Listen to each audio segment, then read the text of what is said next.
up, nerds and nerdettes, and we little nerdlings all? It's your buddy Big John and G, the Two Gun Pixie presents Legendary Gaming.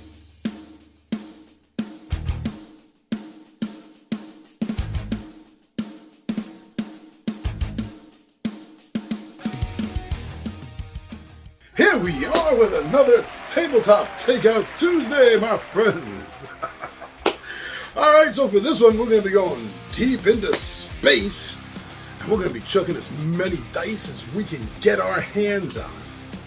So I wanted to talk to you and tell you some of the reasons why I love playing Galaxy Dice. This is a game I found on Kickstarter, and I just want to let everyone know about that.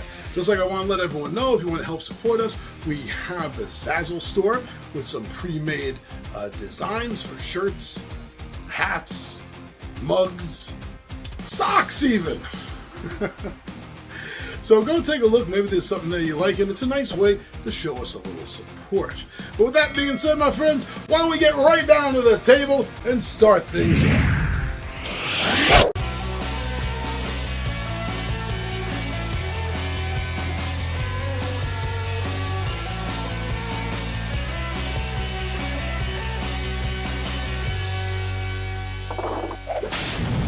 So here we are down at the table, my friends. Thank you so much for that, for joining me, spending a little of your time here.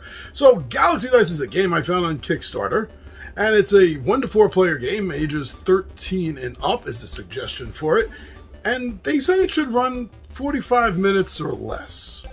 Now for a first playthrough, I found this to go a little bit more than an hour, but hey, it's the first playthrough. You're learning everything.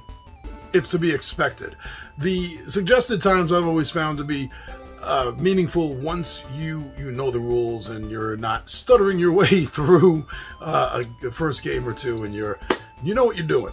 So I think I'm going to tend to agree with that, which is something I do enjoy about games, is when you can get it within the time limit. And I definitely think, knowing this game, you can play it in less than an hour. 45 minutes sounds about right. So that's on board.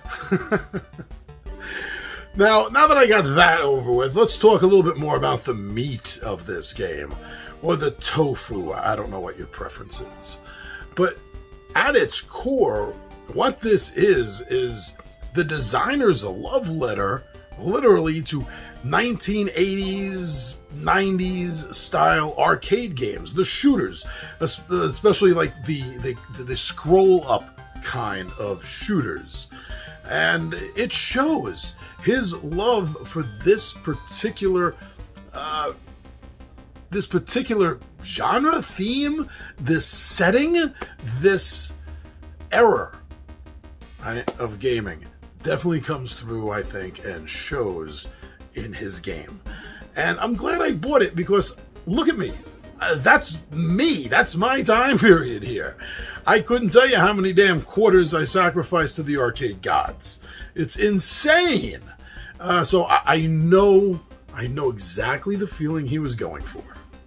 Now, another thing that drew me to this game and continues my enjoyment of playing it is that it's a press your luck game. I really have come over the years to enjoy the pressure, the anxiety, and the strategy involved with the press your luck style dice games.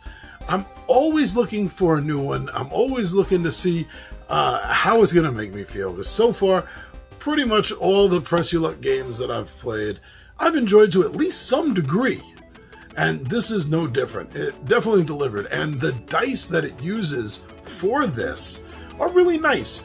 I kind of wish that they had gone a little bit more expensive on the dice and, made them etched instead of stickers kind of thing on them. I'm afraid that that's going to wear off at some point. But until then, the dice look good. I like the dice. See, now, another thing that this game draws me to, and why it's hit the table more than once is that it is a fast game to play, but it's also an easy game to play. Not easy like, oh, you're always going to win. It's so easy. No, I don't mean like that. I just mean the rules set to it. It's so easy to navigate. It's super fast to get down to the table. I mean, really just dividing the cards out and the bosses, and you're set.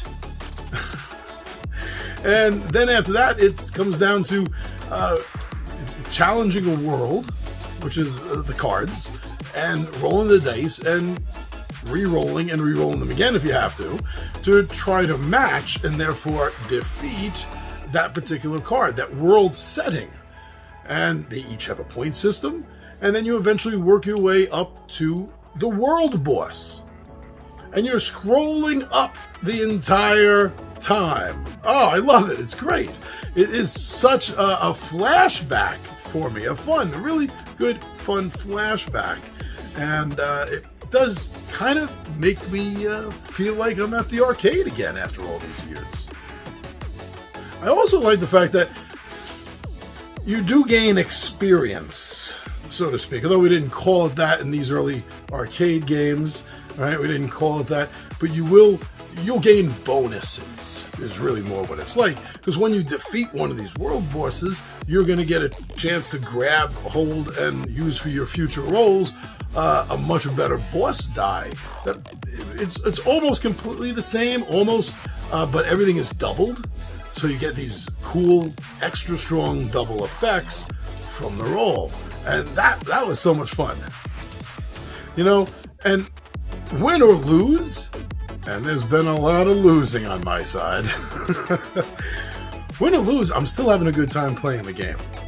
And to me, and hopefully you or some of you, that's really what it comes down to. Sure, winning is nice. You don't want to lose all the time, right? I understand that.